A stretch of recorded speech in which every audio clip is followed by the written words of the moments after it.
An emerging trend, treating addictions and depression with psychedelic drugs, is becoming more popular.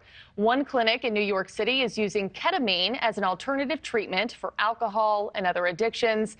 And a new study suggests so-called magic mushrooms may alleviate severe depression. For more on the science behind these treatments, let's welcome back Dr. Durrani. Dr. Durrani, first question to you, is the data behind these trials and studies encouraging? It is encouraging. When we look at, the current treatments we have some good treatments, but there is a certain subset of the population that what we have available just simply doesn't work. And so there's been some data over the last decade, and then definitely new studies coming out continuously that show some positive, encouraging signs. We don't have large randomized controlled studies that we would ideally like to really kind of get approval behind some of these drugs and not be using them off-label. But there is positive indications that we can get more resources and support around these larger studies to kind of help those that have some of these health conditions that we don't simply have treatments for right now. Yeah, fascinating. And as I said on top, becoming more and more popular. What does ketamine do to help with addiction?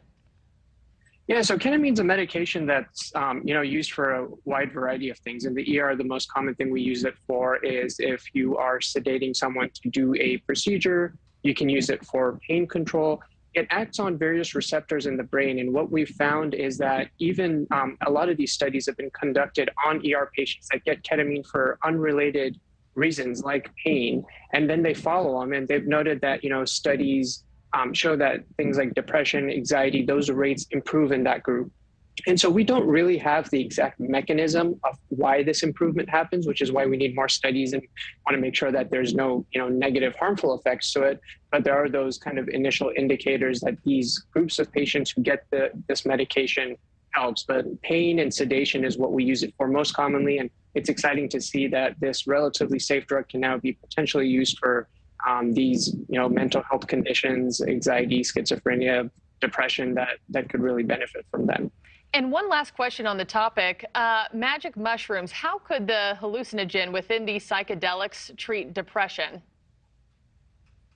Yeah, so, I'll be honest, I don't know the exact answer to that. Once again, there are, millions and millions of receptors in our brains that interact with each other. The common one, serotonin, is what kind of affects a lot of the mental health conditions like depression and anxiety. There's been, some studies that indicate that there's compounds in the mushrooms that, increase serotonin levels, downregulate the receptors that, lead to some of these mental health conditions. But we need a lot more studies and a lot more work to be done to truly understand, how these drugs work and how they potentially could be of benefit. Yeah. Oh, well, Dr. Durrani, thank you so much for speaking with us tonight on that topic. We appreciate it. Thank you for watching. Go to NewsNationNow.com to find NewsNation on your television provider. And don't forget to click the red subscribe button below to get more of NewsNation's fact-driven, unbiased coverage.